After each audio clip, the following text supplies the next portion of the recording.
시인이던 그 조지 산타야나라는 사람이 이런 말을 합니다. 역사를 기억하지 못한 자, 그 역사를 다시 살게 될 것이다. 지나온 걸음, 지나온 삶을 기억하지 못하면 그 삶을 다시 반복한다는 겁니다. 그들의 조상들이 어떻게 하나님을 거역했는지 기억하지 못한 유대인들은 스데반을 다시 법정에 세웠습니다.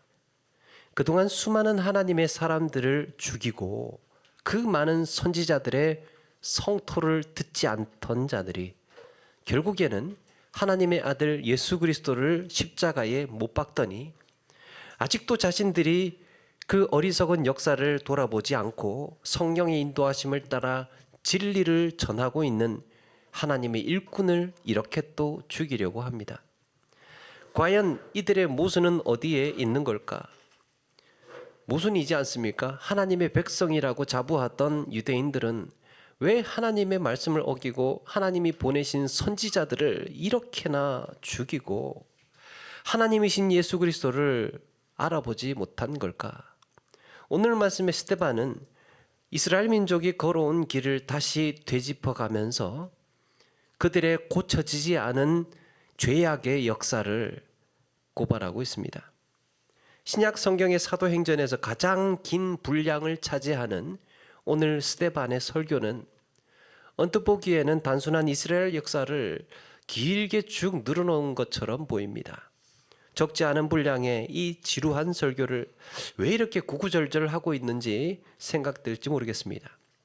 그런데 사도행전을 기록한 누가는 오늘 스데반의 설교가 주는 의미가 매우 각별하다고 보았고 우리에게 이 긴 설교를 소개하면서 여기에 흐르고 있는 한 가지 통찰을 보라고 말합니다. 오늘 말씀은 스데반 설교의 결론 부분에 해당합니다. 스데반은 자기를 변론해도 모자라는 절박한 이런 시간에 성령을 거스르고 하나님의 말씀을 어기는 그 심판자들을 비판하고 있습니다. 하나님의 선지자들이 그래왔듯이 그는 마지막 순간까지 하나님의 뜻을 전하는 데에 집중하고 있습니다. 그가 끝까지 전하려 했던 메시지가 무엇이었을까? 그리고 오늘을 살고 있는 우리 그리스도인들에게도 또 우리는 무엇을 보고 묵상을 해야 할까? 스데반이 공회에 잡혀오기까지 우리는 그 배경을 잠깐 한번 돌아봐야 되는데요. 그가 어디에 갔습니까? 자유민들의 회당에 갔습니다.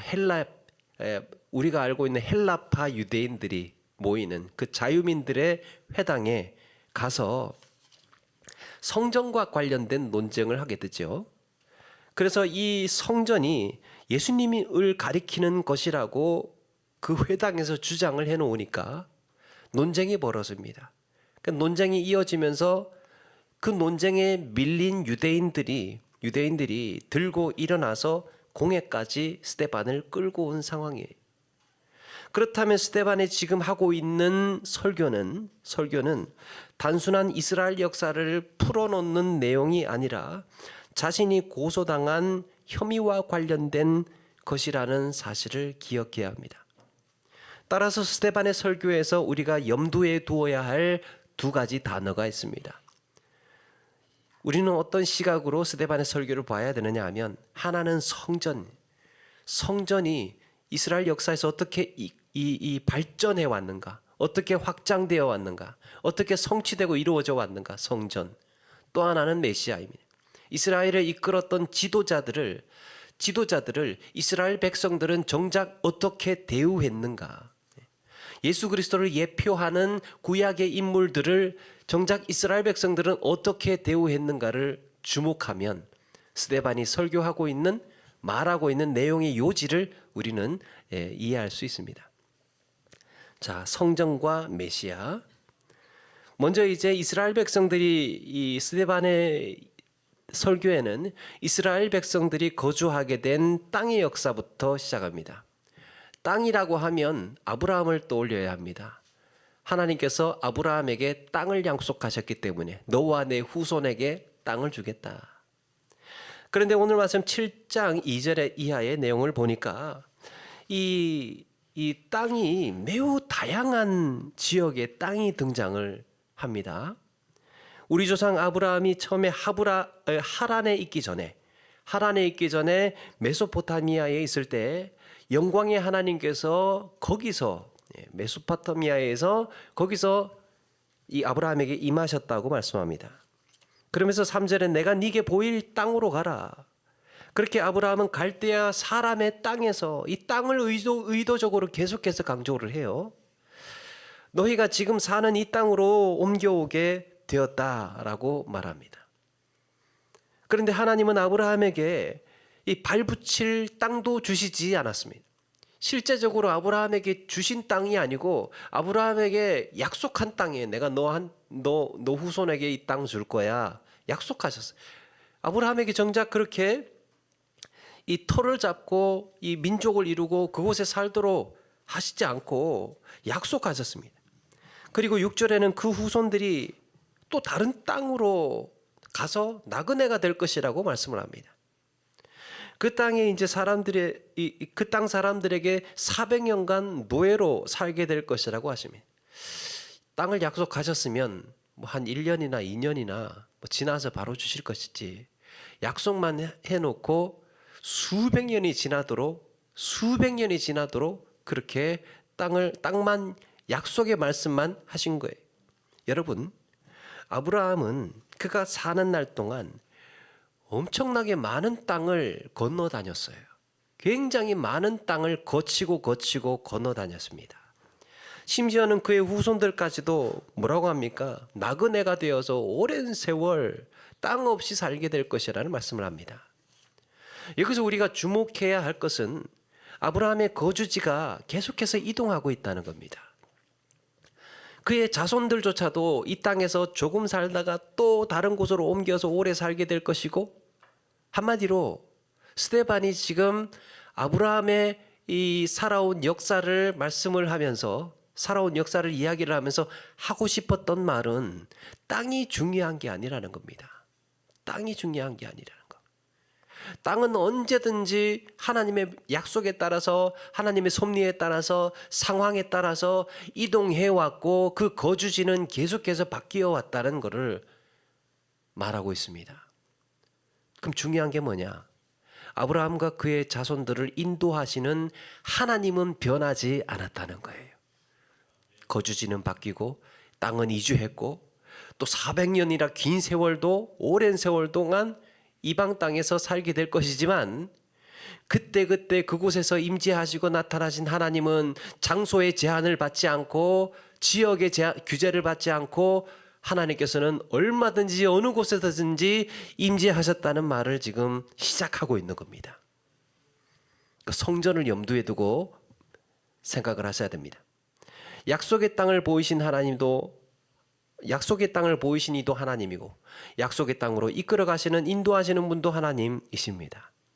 성경은 땅에 집착하지 말고 하나님께 집중하라고 말하고 있습니다.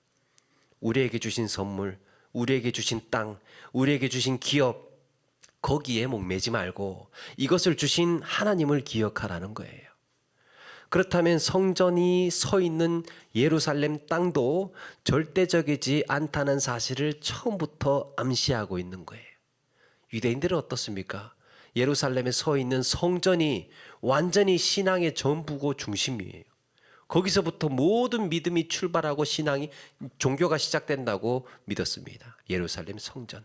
그런데 스데반이 지금 그 공회 앞에서 하는 말은 그게 아니라는 거예요. 그게 아니라는 거예요. 하나님은 어디에서든지 임재하실 수 있는 분이다. 처음부터 그렇게 말씀해 오신 분이다. 아브라함에게 주신 약속이 무엇입니까? 너는 존귀한 아버지가 아니라 열국의 아비가 될 거야. 만민의 아버지가 될 거야. 너로부터 시작될 거야. 처음부터 그렇게 약속하셨어요. 두 번째, 요셉에 대한 말씀으로 이어집니다. 아브라함이 이삭을 낳고 이삭은 또 야곱을 낳으면서 야곱이 이스라엘이 되지요. 이 이스라엘의 조상이 될 12아들을 낳게 됩니다. 이 12아들 중에 요셉이 형들의 시기로 인해서 애굽에 팔려갑니다. 그런데 하나님은 그와 함께 계셨습니다. 애굽으로 팔려갔는데 그와 함께 계셨다 그랬어요. 나중에는 요셉이 애굽의 통치자가 되고 왕의 버금가는 존재가 되고 야곱의 가족이 애굽에 오게 되는 내용을 길게 또 이야기를 해요. 그런데 9절에 보니까 여러 조상이 요셉을 시기하여 애굽에 팔았다라는 이야기를 합니다. 여러 조상이 요셉을 시기하여. 아니, 요셉의 형제들이라고 하지 않고 여러 조상이라고 표현을 씁니다. 요셉의 형제들인데 여러 조상이 요셉을, 그러니까 여러 조상과 요셉을 따로 지금 구분해서 말하고 있는 거예요. 이스라엘의 조상들이 지도자인 요셉을 어떻게 했습니까? 그를 시기해서 애굽에 팔았다는 거예요. 스데반은 조상들의 완악함을 고발하고 있습니다. 그럼에도 요셉은 형들에게 어떻게 합니까? 그들을 용서하고 품어주고 양육자가 됩니다. 스데반은 지금 공회의 재판정에서 당신들의 조상들이 의로운 사람을 시기하고 버렸다는 말을 하고 있는 거예요.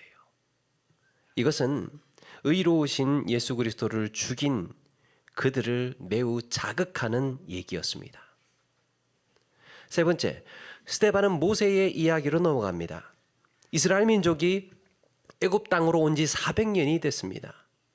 이 과정에서 두 가지 변화가 있습니다. 그 400년, 애굽에 와서 400년을 거치는 동안 두 가지 변화가 있었는데, 하나는 이스라엘 백성들이 애굽에서 바다의 모래와 같이 하늘의 별과 같이 매우 크게 번성해 있었다는 것이고, 또 하나는 이 요셉을 모르는, 요셉은요 애굽에 있어서 영웅이잖아요. 애굽을 살린, 애굽을 구원한. 그런데 이 요셉을 모르는 새로운 왕이 애굽을 다스리게 되었다는 변화예요. 이스라엘의 번성은 그래서 새로운 왕의 눈에 거슬렸습니다. 아니, 저 변방에 있는 민족이 우리나라에 살면서 왜 저렇게 번성하지? 그러니까 이제 경계하기 시작을 하는 거죠. 그 무렵에 하나님이 보시기에 아름다운 모세가 나타납니다. 하나님이 모세의 생애는 세 부분으로 나누어지는데, 처음 40년은 바로 왕궁에서 애굽의 학문을 배우고, 두 번째 40년은 미디안 광야에서 도망자로 살아갑니다. 그리고 세 번째 마지막 40년은 이스라엘 민족을 이끌고 광야를 지나서 약속의 땅으로 들어갑니다. 여기서 모세가 왜 미디안 광야로 도망합니까? 24절에 보니까 자기 민족이 애굽 사람에게 핍박을 받는 장면을 보고 애굽 사람을 그만 쳐 죽입니다. 여기서 스데반이 이런 말을 합니다. 25절. 그는 그의 형제들이 하나님께서 자신의 손을 통하여 구원해 주시는 것을 깨달으리라고 생각을 하였으나 그들이 깨닫지 못하였더라. 요셉이 무슨 생각을 했다는 겁니까? 이스라엘 사람들이 자기가 한 일을 보고, 이 모세가 한 일을 보고, 야, 하나님께서 모세를 통해서 우리를 구원해 주시는구나 라고 생각을 하겠지? 라고 모세가 생각을 했다는 거예요. 자기가 이 자기 민족 이스라엘 사람을 핍박하는 애굽 사람을 쳐 죽였으니까. 그런데 이스라엘 사람들은 전혀 그렇게 생각을 하지 않았다는 겁니다.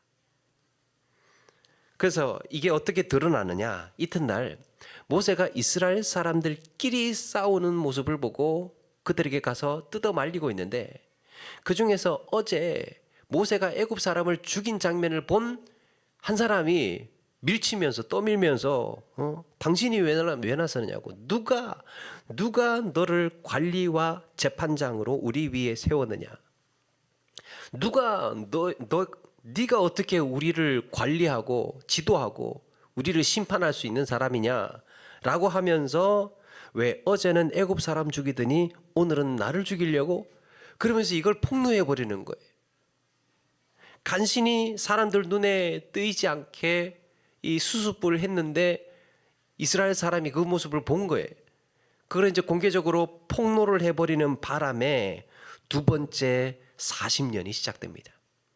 미디안 광야에서 40년을 보내면서 나중에 이제 80세가 되었을 때 모세는 관리와 속량하는 자의 신분으로 돌아옵니다.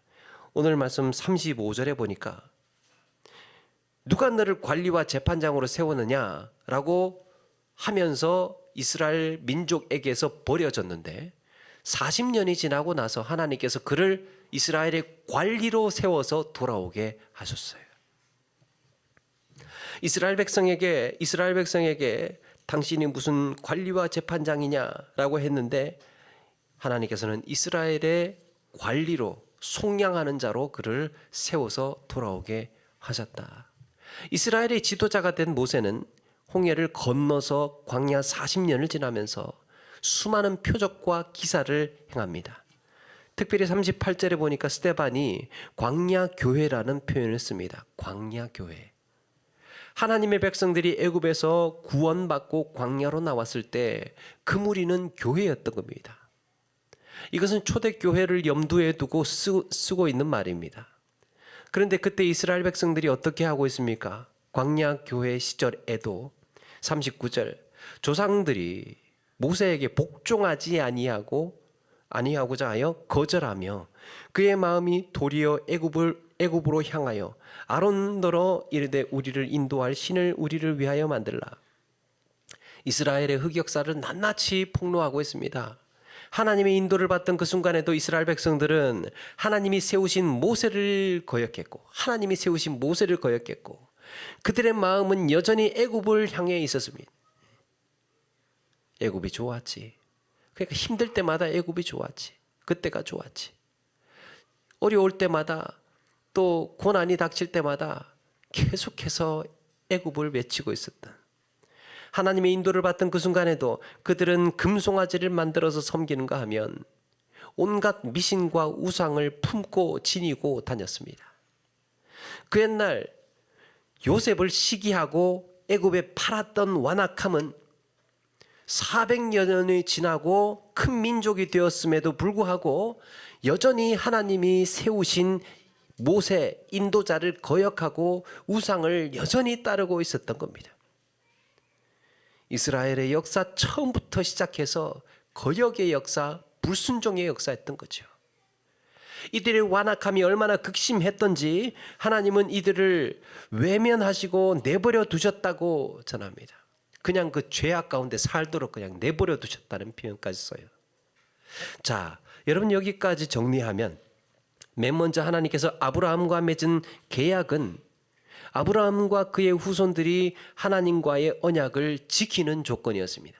땅을 주시겠다는 것은 그냥 땅이 아니고 너와 내가 관계가 있는 조건 하에서예요. 하나님의 말씀을 지키고 언약을 지키는 전제 하에서 땅을 주시겠다는 거예요. 그 조건 하에 하나님은 땅을 주시겠다고 했습니다. 또 하나는 하나님께서 세우신 지도자를 이스라엘은 처음부터 거역해왔다는 얘기를 합니다. 그럼에도 하나님은 그의 백성들과 함께 하시기 위해 성막을 주십니다. 이제 성막 이야기가 본격적으로 나옵니다. 모세는 하나님께서 보여주신 그 양식대로 성막을 만들어요. 누가 만듭니까? 사람의 손으로 만듭니다. 그리고 이것을 여호수아가 약속의 땅으로 가지고 들어갑니다. 약속의 땅에 들어간 후에 다윗은 하나님의 처소를 준비하게 해달라고 하나님께 기도합니다. 나는 이렇게 좋은 왕궁에 사는데 하나님의 처소는 저렇게 이 성막에 장막에 있으니까 보기에 안 좋다. 하나님 성전 짓게 해달라고. 그 기도를 하나님께서 귀하게 받으시고 그 아들 솔로몬을 통해서 성전을 완공하게 하십니다. 처음부터 여러분 성막의 특징은요, 이동 가능한 시설이었습니다. 성막은 고정되어 있는 것이 아니고 처음부터 하나님께서는 어디를 가든지 설치와 철거가 가능하도록 그렇게 만드셨다는 거예요. 그렇다면 성전 역시도 때가 되면 허물어질 수 있음을 암시하고 있는 겁니다. 여기서 스데반이 하고 싶었던 말은 성막과 성전이 그렇게 만들어졌다는 겁니다. 모세는 하나님의 명령을 따라서 그 본 양식대로 사람이 만들었고 성전은 다윗이 기도하는 가운데에 하나님의 은혜로 지어졌습니다. 그러니까 성막은 계시의 산물이에요. 하나님께서 이렇게 만들어라 라고 하셔서 계시로 하나님이 주신 보여준 모양대로 사람의 손으로 만들었던 것이고, 성전은 기도의 선물입니다. 하나님의 보좌를 두신, 이 하늘의 보좌를 두신 하나님께서 땅의 거처를 삼으시는 것은 말도 안 되는 것이지만, 하나님은 이 땅에 성막을 계시하시고 성전을 선물하셨습니다. 그러니까 이건 전제가 있는 거예요. 전제. 어디까지나 하나님은 하늘의 보좌를 두고 계시고 땅의 거처를 삼으신다는 것은 말이 안 되는 것이지만, 이게 전제가 있는 겁니다. 그래서 49절에 뭐라고 합니까? 하늘은 나의 보좌요 땅은 나의 발등상이니 너희가 나를 위하여 무슨 집을 짓겠으며 나의 안식할 처소가 어디 있느냐. 유대인들은 이 사실을 놓쳤습니다. 유대인들은 이걸 간과했습니다. 대신에 어디에 집중했습니까? 땅에 지어진 성전에. 그들은 사람의 손으로 지어진 성전에 하나님을 가두고, 하나님은 영원히 이곳에서 드리는 제사만 받으시는 분이며, 이방 나라들과는 공유하지 않는 폐쇄적인 신앙을 만들어 버렸습니다. 너희들은 자격이 없어. 우리 민족만, 우리 혈통만 하나님이야. 그런데 여러분, 하나님께서 처음에 아브라함에게 주신 약속은 그게 아니었죠. 온 땅 모든 민족이었습니다. 성전의 본질도 예수님께서 만민이 기도하는 집이라고 하셨습니다. 그런데 여러분, 우리는 여기서 스데반이 계속해서 강조하고 있는 전제를 또 한 가지를 잊지 말아야 됩니다.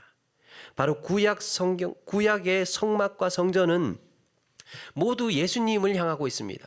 모두 예수님을 예표하고 있는 거예요.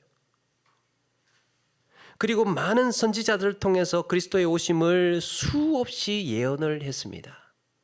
그 구체적인 예언이 모세의 율법에도 등장해요. 모세 율법에 신명기 18장 15절에 보니까 내 하나님 여호와께서 너희 가운데 내 형제 중에서 너를 위하여 나와 같은 선지자 하나를 일으키시리니 너희는 그의 말을 들을지어다. 하나님이 주신 율법에는 의로운 그리스도께서 그들을 나중에 가르치실 것이고 그들은 그의 말을 들어야 한다는 말씀이 이렇게 들어 있습니다. 구약의 많은 선지자들이 그리스도의 오심을, 메시아의 오심을 선명하게 예언을 했습니다.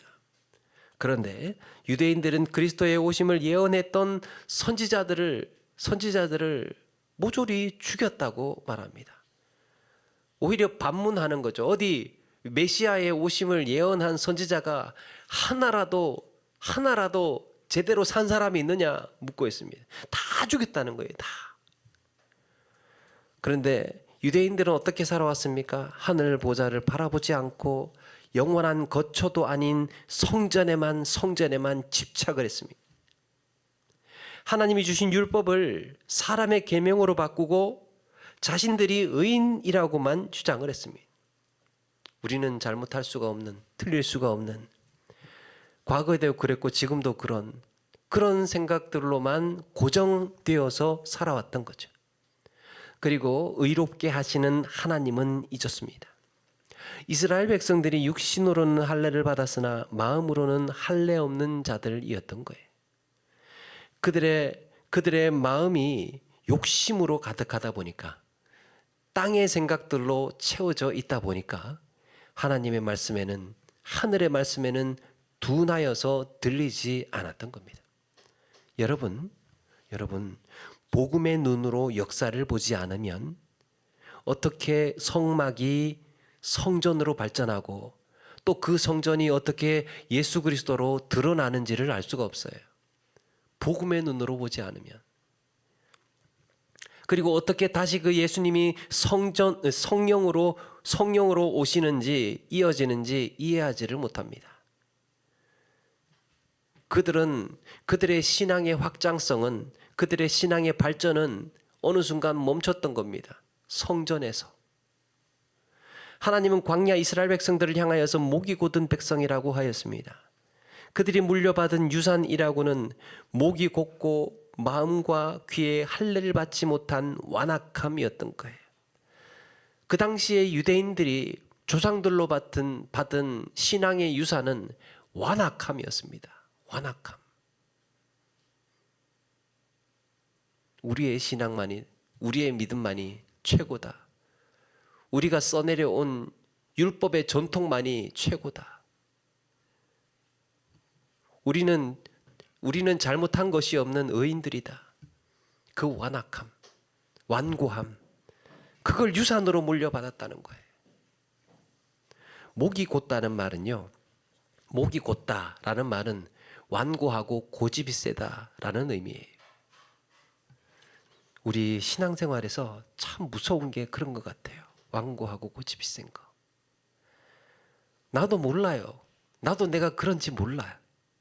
그런데 그게 우리를 가장 위협하는 것들이 아닐까. 이들은 자기의 욕심과 고집 때문에 하나님의 말씀에 순종하려 들지 않았습니다.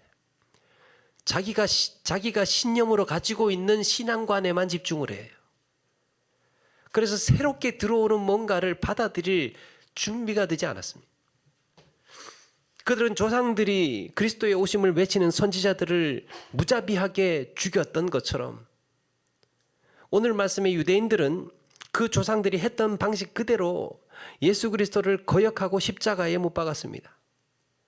그렇게 그들에게 성전은 이미 또 다른 우상이 되어 있었던 거예요. 오직 성전.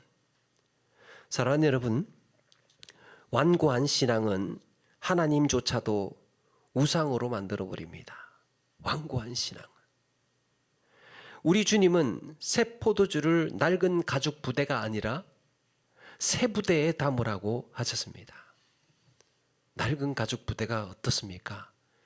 부뚜막 같은 데에 가죽으로 된 용기가 이제 만들어진 용기가 걸려 있다 보면 끓음도 받고요. 또 열기도 받고 그렇게 식었다가 뜨거워졌다가 식었다가 뜨거워졌다가 또 오랜 세월 공기에 이렇게 있다가 보면 이게 빳빳하게 굳어져요. 가죽이 오랫동안 지나고 나면 낡으면 이게 빳빳하게 굳어져요. 딱딱해집니다. 그런데 새 부대는 어떻습니까? 새 가죽, 생생한 가죽이다 보니까 이 탄력도 있고 모양도 유연하게 그렇게 만들어져요. 낡은 가죽 부대의 특징은 완고함이에요. 빳빳하게 굳은 마음에 새로운 생각을 담을 수가 없어요. 빳빳하게 이 낡은 가죽 부대에 틀이 있다 보니까 무엇이 담기든지 간에 그 틀, 그 모양 그대로만 생겨나는 거예요. 내가 보고 싶은 것을 보고 내가 믿고 싶은 것만 믿습니다.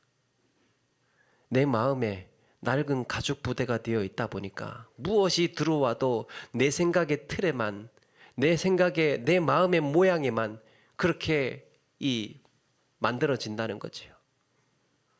역사의 충고를 듣지 않고 내가 틀렸음을 인정하지 않습니다. 자신들이 걸어온 길을 돌아보지 않고 세월이 흐르고 시간이 갈수록 더 확신을 갖습니다. 이렇게 사는 게 맞아. 그래서 변화가 없고 성장이 없는 거예요. 낡은 가죽 부대와 같은 빳빳하게 완고한 신앙을 가지고 있으면 성장이 없고 변화되지가 않아요. 그냥 좋은 말씀이네. 그러고 그냥 지나가 버립니다.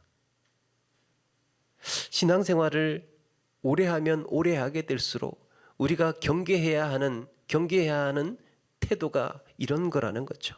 신앙의 완고함. 그런데 여러분, 새 부대는 유연함과 탄력이 있어요. 성막에서 성전으로, 그리고 성전이 다시 예수 그리스도로 구체화될 때 이 놀라운 하나님의 구원 역사를 담을 수 있는 유연함이 있는 거예요. 성막 시대의 성도들은 그들이 본 거는 성막밖에 없었어요. 성전이라는 어마어마한 집으로 발전하고 지어질 것이라고는 상상도 못했을 거예요. 그런데 또 성막 시대의 사람들은 이 성막이 예수 그리스도의 육신으로 구체화될 것이라고는 상상을 하지 못했습니다.